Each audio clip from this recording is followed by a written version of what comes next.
Fim de semana de vacinação contra o coronavírus intensificada em Santa Catarina. Transporte coletivo de Criciúma se prepara para atender a demanda após decreto do governo do estado. Lojistas de Criciúma ainda se adaptam a novo horário permitido após restrições. Hoje é segunda-feira, dia de conferirmos a previsão do tempo para a semana. Petrobras anuncia a redução do preço dos combustíveis nas refinarias. Governo de Santa Catarina anuncia investimentos para o setor do turismo e eventos. Deputados comentam vitória de isenção fiscal às igrejas. Você sabe o que fazer com o lixo eletrônico? No Brasil, a produção do lixo aumentou. E no esporte, o empate do Tigre na quarta rodada do Campeonato Catarinense. As notícias de Criciúma e do sul de Santa Catarina você confere a partir de agora, no ar pela TV Primavera, Informe Região.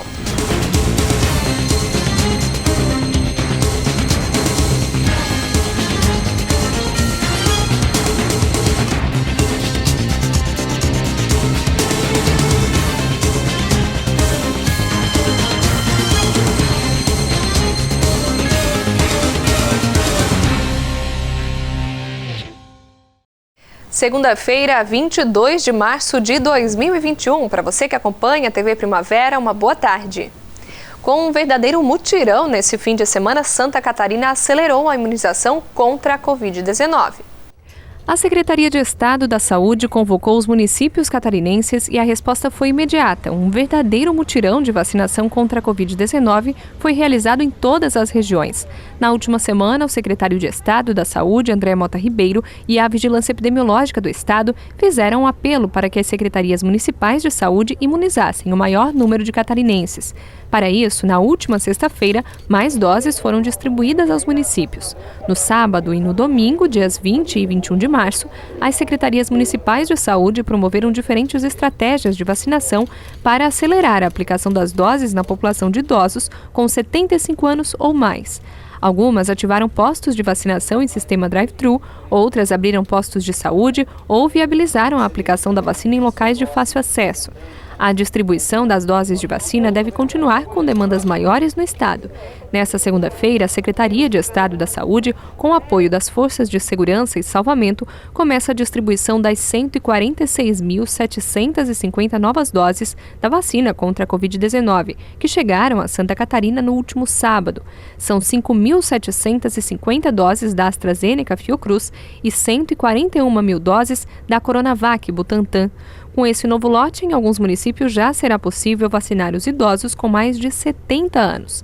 Em Criciúma, para ser vacinado, é preciso estar cadastrado na plataforma Minha Vacina, pelo www.minhavacina.criciúma.sc.gov.br. Quem está no grupo de risco receberá uma ligação de agentes de saúde que vão agendar o horário para imunização. A Secretaria de Saúde do município pede a compreensão de todos e ressalta que não adianta ir até os postos sem estar cadastrado. Com o último decreto publicado pelo governo de Santa Catarina, que já está em vigor, o horário de funcionamento de muitos estabelecimentos mudou. Com isso, o transporte coletivo tem buscado se adequar a essa nova demanda. Em Criciúma, a repórter Michele Veiga foi até a CTU entender como está o atendimento por aqui. Bom, e com essa troca de horário de comércio, novo decreto, o pessoal ficou preocupado com o horário de ônibus. Por isso nós estamos aqui na CTU para conversar com o Wilson Amaral, ele que é analista administrativo aqui da CTU, para falar sobre isso para a gente. Wilson, vocês então estão esperando essa demanda acontecer para adequar a circulação do ônibus com o novo horário do comércio? Exatamente. Os horários continuam os mesmos, né? As empresas têm se esforçado ao máximo para tentar atender da melhor forma possível toda a população que necessita do transporte, né? Vamos aguardar agora os próximos passos, né? Porque é um decreto atrás do outro, mudanças o tempo inteiro, então as empresas, em conjunto com a DTT, que é o órgão público, poder público, para poder administrar essa situação, né? Vamos ver como é que vai estar a demanda nesses próximos dias, para, se preciso for fazer alguma alteração, certamente o poder público vai estar se manifestando para que isso seja feito. As pessoas têm mais preocupação com a questão dos bairros, né, Wilson? Exatamente. nós estamos procurando atender ao máximo, né, todas, como eu te falei, todo o nosso cliente. Existe uma demanda grande em alguns horários, mas nesses horários tem mais linhas circulando, mais carros circulando para poder atender esse pessoal do bairro. E vamos ver como é que fica nos próximos dias. Aí, se for preciso, provavelmente, como eu te disse, alguma alteração será feita para atender a esse novo decreto, né? Você só tem números atualizados dia após dia, mas o que a gente notou nas primeiras horas da manhã aqui em Criciúma é que a movimentação não foi diferente dos dias anteriores, até porque tem muitos pais que trazem as crianças também por hora da escola, as crianças estudando. Exatamente. A princípio, pelo que a gente visualmente pôde identificar, o movimento continuou o mesmo, né? Vamos ver como é que fica nas próximas horas também, porque agora parece que o comércio abre às 10, enfim, algumas alterações aí, mas a princípio, pelo que a gente pôde observar, continua da mesma forma da semana passada e das semanas anteriores. Para a gente encerrar, então hoje é a melhor maneira o pessoal olhar pelo aplicativo para ver a disponibilidade da sua linha? Perfeitamente, né? A melhor maneira para você estar se localizando é através do aplicativo Movit, né? O pessoal pode estar entrando, acessando e vendo qual é o melhor horário que tem de partida do seu bairro, enfim, de onde ele estiver. E também nas tabelas de horários de ônibus no nosso site. Ali está tudo atualizado. Então tá certo, obrigado pelas informações. Então você que precisa aí do transporte coletivo, se atente aos horários, né? Já que o comércio, a partir desta segunda-feira, tem que abrir as portas a partir das 10 horas da manhã, né? O horário determinado no decreto estadual, e segue até as 8 da noite. Em algumas lojas vão até as 7, aí cada um vai fazer o seu horário. Mas a partir desta segunda-feira, no decreto, é a partir das 10 horas da manhã. Não foi o que a gente viu muito por aqui. Depois a gente vai explanar mais sobre isso dentro do nosso Informe Região. Com informações, Michele Veiga. Pois é, a Michele Veiga foi até a área central de Criciúma também para ver como está a movimentação por lá após a mudança nos horários. Confira na reportagem. O decreto estadual publicado na última sexta-feira determina que o comércio de rua pode abrir as portas a partir das 10 horas da manhã e funcionar até as 8 da noite. Alguns comerciantes não seguiram a risca na manhã desta segunda-feira e abriram as portas logo cedo, como de costume. A gente está orientando os lojistas aí, realmente, comércio de rua, começarem às 10 da manhã até às 19h30. O decreto ele pode ir até às 20 horas sem problema. A gente está orientando até às 19h30 porque já foi um horário que já foi concebido pelo prefeito municipal, o Salvaro, que realmente até às 19h30 já resolveria bastante a questão do transporte público, para evitar muita gente no transporte público no mesmo horário. Então, realmente, a gente já percebeu isso. A gente vai manter esse horário até às 19h30 para as pessoas fazerem também suas compras com segurança, tranquilidade, sem ter aglomeração, né? Então, realmente, os lojistas eles já estão atentos a todos esses novos horários. A gente começar a partir das 10. E aí tem alguns pontos aí que são os serviços essenciais que trabalham em outros horários, mas o comércio de rua em geral realmente a partir das 10, e aí a gente orienta que fica até às 19h30. Alguns lojistas obedeceram o decreto a partir desta segunda-feira, abrindo às 10 horas da manhã. Outros não. Desde as 8 horas da manhã a movimentação já foi intensa aqui no centro de Criciúma. A CDL se reuniu nesta manhã para conversar sobre o assunto. Eu acho que agora o maior momento, o maior desafio é se comunicar, porque acho que é um problema de comunicação. A gente precisa realmente comunicar para todas as pessoas, inclusive os associados, que realmente são esses novos horários. A gente teve na sexta-feira uma avalanche de informações que uma valia, outra não valia. Então agora a gente já sabe o que vale, realmente é comunicar. As forças policiais, as entidades, a Prefeitura Municipal também está atenta a isso, sabe que realmente foi um período complicado esse final de semana, porque realmente tem algumas duvidades nesse processo todo.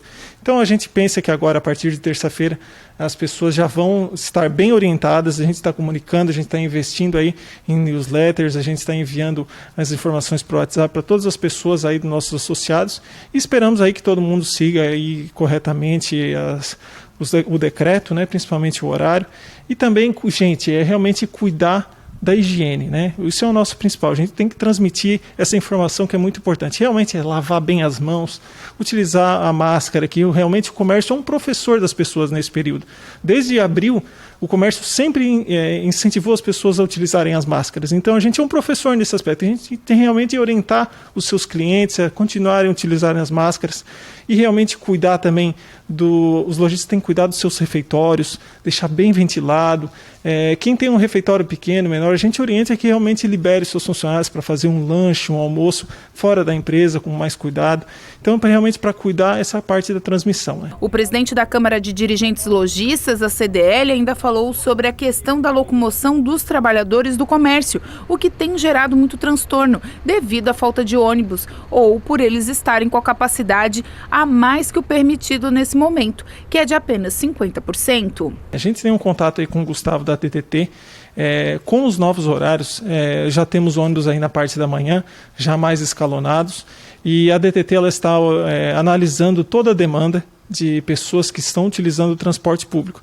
Então, a parte da noite, a gente já tem contato que realmente temos ônibus até às 10 da noite, porque não são só o comércio, mas tem que atender outros serviços também importantes.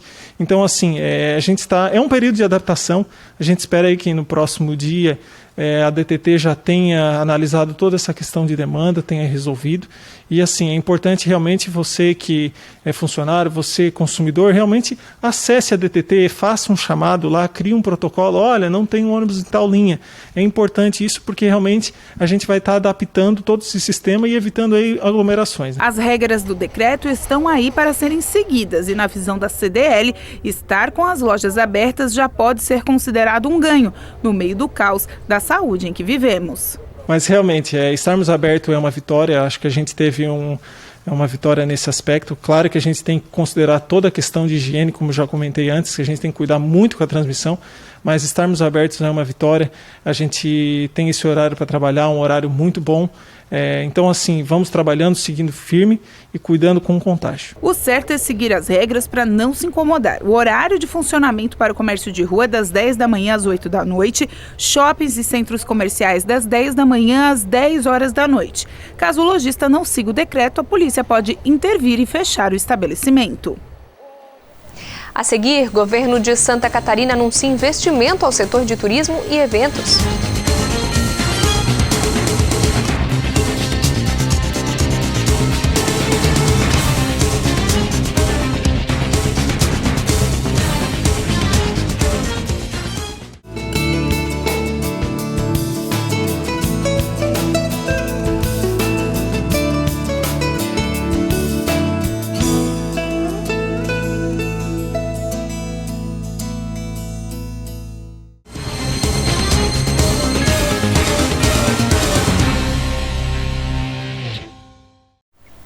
Hoje é segunda-feira, dia de acompanhar como fica a previsão do tempo nessa semana em Criciúma e região.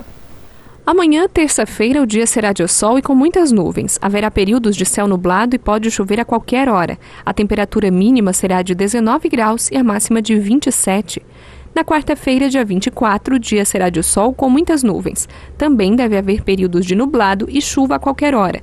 A temperatura mínima será de 19 graus e a máxima de 27 graus.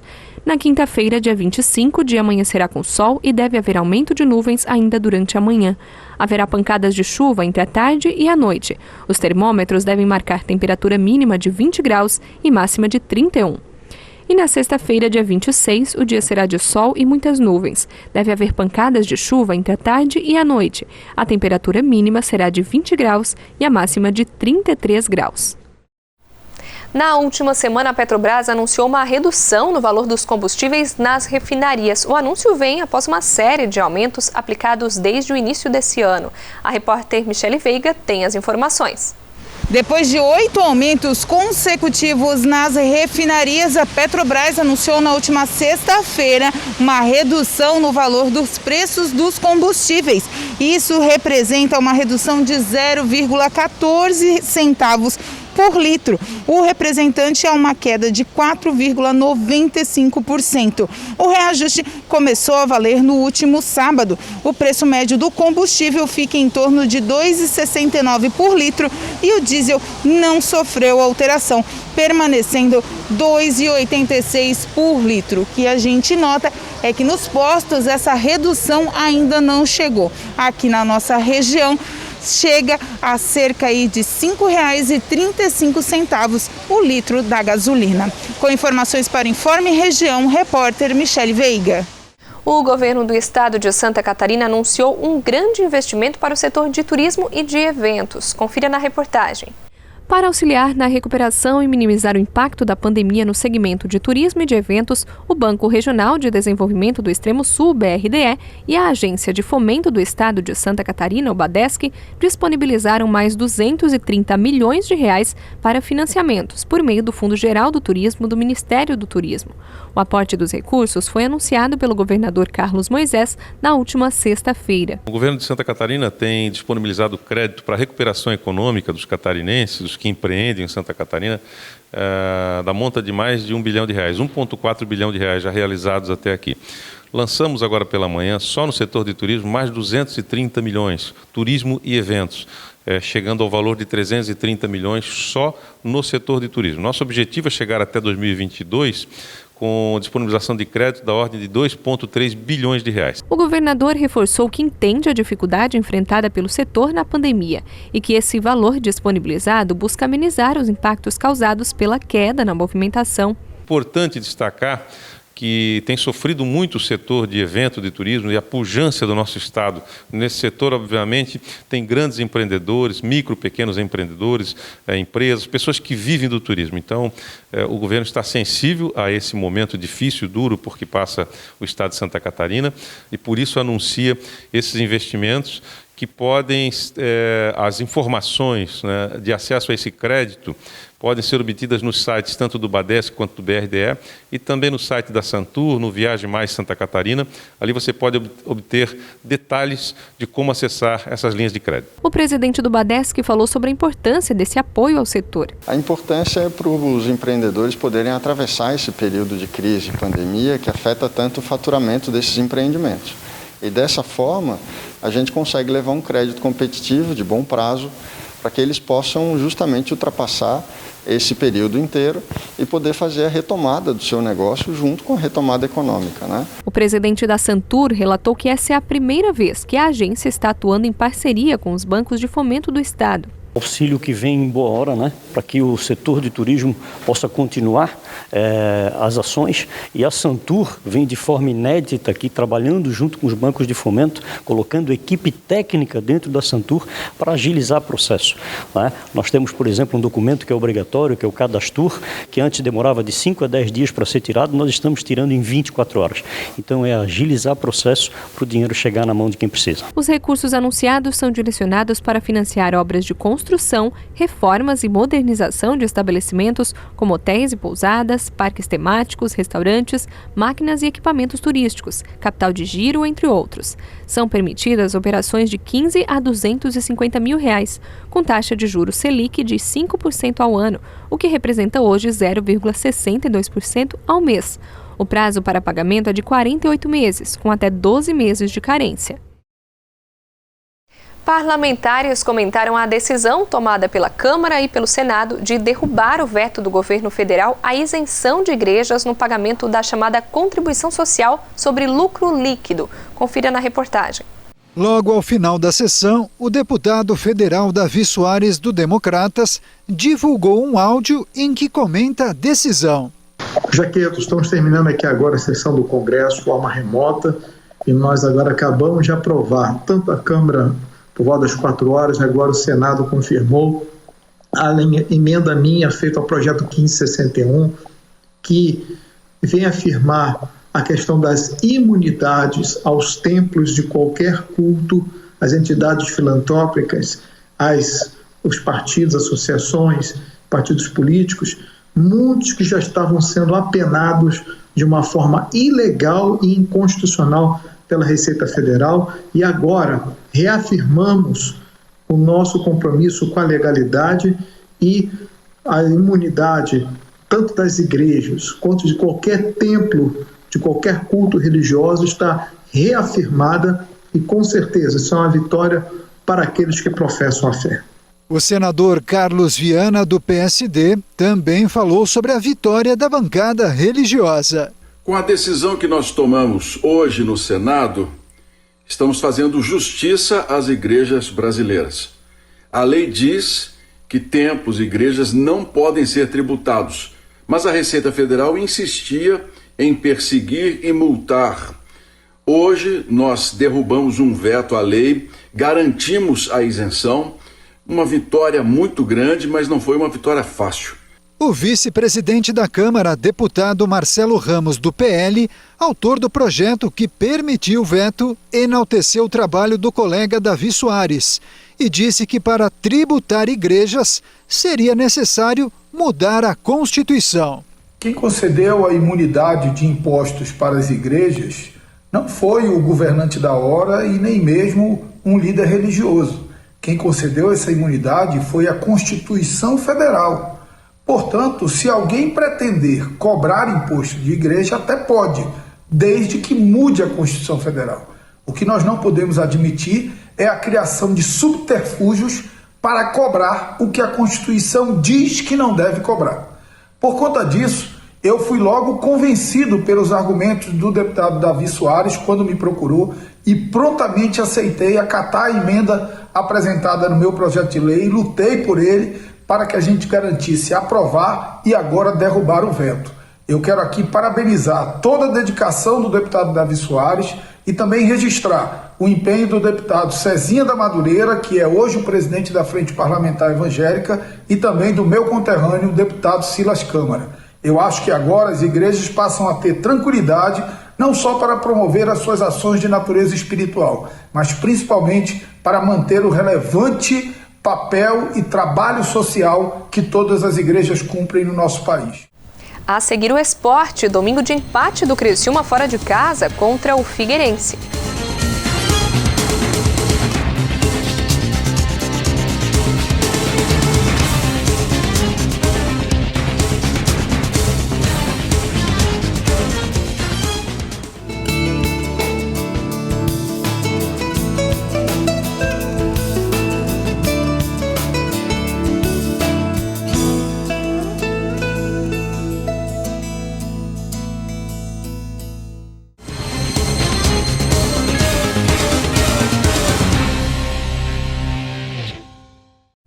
Segundo dados da Organização das Nações Unidas, a ONU, o Brasil produz por ano meio quilo de lixo eletrônico para cada um dos seus 190 milhões de habitantes. Mas o que fazer com tanto lixo?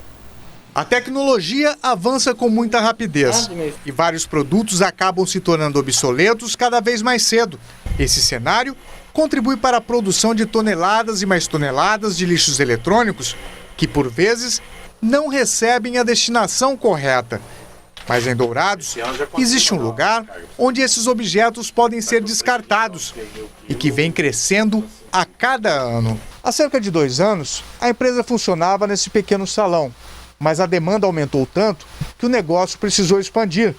E hoje o ecoponto eletrônico ocupa uma área de 1.200 metros quadrados. Estou aqui dedicado 100%. Inclusive, como você citou na outra reportagem, era só eu e minha esposa. Hoje eu já tenho mais 6 colaboradores aqui. Já não tem uma boa remuneração comercial, porque a própria reciclagem não dá isso. Você pega hoje 1 quilo de papel a 50 centavos, você fazer um salário do funcionário não é fácil. O projeto é encabeçado por seu Idomeno, que já trabalhava na área de informática e resolveu ajudar também o meio ambiente. A gente trabalhava aqui no sul do estado, bastante clientela. E um dia eu vi uma reportagem no jornal, de um jornalista aí também, que ele estava montando os gabinetes, os CPUs, aí para distribuir, fazer doações, reserva indígena, esse pessoal menos carente. Entrei em contato com ele e comecei a juntar material com ele. Falei, Ademir, eu tenho tais materiais, te serve? Serve. Aí ele tinha lá na casa dele material que já não servia mais. Ele me ligava, eu ia lá e buscava. ficamos assim, até hoje estamos assim ainda, sabe? O empresário revela com tristeza que até hoje Dourados não conta com um projeto governamental que garanta a destinação correta do lixo eletrônico do município e que, mesmo sem incentivo, está fazendo a parte dele. Assim, quando eu comecei lá atrás, que o IMAME separou um espaço para reciclar esse material, né? Armazenar. Mas com a troca de comandos na prefeitura, acabou sendo jogado fora. E eu continuei, guardando em casa de amigos. E aqui, quando eu consegui esse espaço, agora eu estou 100% dedicado a isso mesmo. E a mídia ajudou bastante, essas divulgações. O pessoal liga para mim, onde tem, recebe. Manda para mim o que você tem, que eu vou ver o que eu posso fazer. Parte do lixo recebido no ecoponto é reaproveitado e o restante é encaminhado para indústrias fora do estado. Aqui nós temos assim, mais de 30 itens, pode dizer assim. A maioria vai ser destinado aqui mesmo para Dourados. Na parte de eletrônico tem tudo para São Paulo. Plástico de televisão, plástico de monitor, que chama de plástico duro. Mas tudo tem uma classificação. PP, mais algumas coisas. E são grandes as classificações. E vai tudo para fora. Mas quando é coisa pequena, papelão, papel, nós estamos comprando bastante papel branco, papelão, essas caixas de papelão do comércio, a gente recebe tudo, só aqui no comércio local mesmo. Quem tiver eletrodomésticos e equipamentos eletrônicos e quiser descartar de forma correta, pode ligar no telefone 99985-7249 ou levar até o ecoponto na rua Ponta Porã, número 6.791, no Jardim Maracanã. Agora a gente fala de esporte. Domingo teve Criciúma em campo. A partida foi pela 4ª rodada do Campeonato Catarinense e o resultado, empate. Uma partida cheia de finalizações, mas nenhuma bola na rede. Na partida válida pela 4ª rodada do Campeonato Catarinense, no estádio Orlando Scarpelli, na capital, o Criciúma teve muitas chances de vencer. Já o Figueirense chegou ao gol adversário apenas 2 vezes. O enredo encerrou com um placar de 0-0. Eu penso que o que está faltando para que a gente consiga a nossa primeira vitória e até vencer alguns jogos com mais tranquilidade, com o placar até dilatado, é a qualidade, uma melhor qualidade na finalização, que na minha opinião faltou no primeiro tempo, e no segundo tempo as escolhas na tomada de decisão. Nós desperdiçamos algumas bolas onde a gente poderia finalizar melhor no gol do Emerson, que é o goleiro do Figueirense, e ter chegado a uma vitória que nos daria uma confiança maior para a sequência da competição. Diante do resultado, o técnico demonstrou sua insatisfação e reconheceu que a equipe tem muito a evoluir. A minha irritação vai existir sempre. Acho que o pessoal de Santa Catarina me conhece, essa é a minha postura, são poucos sorrisos, né? São poucos sorrisos, é uma cobrança muito grande, tenho uma responsabilidade muito grande aqui em dirigir o Criciúma. E é uma situação que a gente está trabalhando muito para melhorar, para evoluir e para crescer na competição. Então, há uma cobrança bastante forte, nossa com os atletas, eles internamente cobrando bastante, mas uma cobrança com educação, uma cobrança com coerência, sabendo daquilo que cada um pode render. Então, já houve uma melhora gradativa nesses 2 últimos jogos, a equipe se posicionou melhor. E penso que a nossa primeira vitória está muito próxima de acontecer. Com o resultado, o Criciúma somou 1 ponto e agora tem 2 no Campeonato Catarinense. O Tigre segue na zona de rebaixamento, na 11ª colocação. O tricolor carvoeiro volta a campo pelo Catarinense na próxima quinta-feira, dia 25, contra o Brusque, no estádio Herberto Wilson. Já o alvinegro da capital caiu da 6ª para a 7ª posição com 5 pontos. Enfrenta na próxima rodada o Juventus, em Jaraguá do Sul. A gente tem processos numa formação da equipe que você tem que respeitar, e um desses processos é o tempo, né? Então o tempo ele está jogando contra nós, quarta-feira já temos um desafio gigante pela frente, e para isso contamos aqui com o apoio do nosso torcedor, que continua acreditando, porque essa situação que o Criciúma está é uma situação momentânea. Pelo aquilo que a gente vem produzindo, uma situação momentânea, e nós vamos lutar muito para sair, primeiramente, dessa situação incômoda de estar ali na zona de rebaixamento, para crescermos, buscarmos a nossa vaga entre os 8 e depois brigarmos para chegar, quem sabe, até a finalíssima do campeonato. O Informe Região vai ficando por aqui. Continue acompanhando a nossa programação e nos acompanhe também nas redes sociais. O nosso Facebook é o facebook.com/TV Primavera e o Instagram, @TV Primavera. Uma boa tarde para você.